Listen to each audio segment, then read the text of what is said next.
Hello, this is Keith Graham. I'd like to show you how to resolve an issue that you might experience when you're doing a compile. You're trying to do a compile in Codasip Studio and you get a message that says no such file or directory found. So let's switch over to Codasip Studio and take a look at this problem.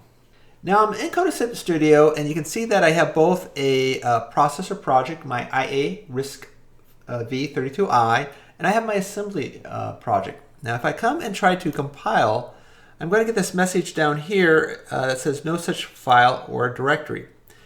What that message is indicating is that this assembly program or the C program that you get this message is that there is no software development kit SDK assigned to your project. So it cannot find the tools to assemble, compile your program.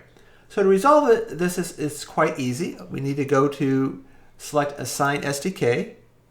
Now select your IA model of the processor that you would like to associate with your assembler or your assembly or C program.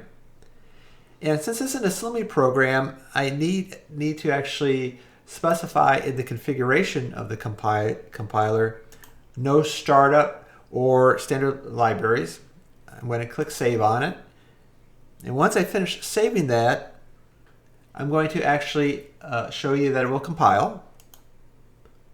You can see it's compiling fine and I have a working project to move forward. Have a great day.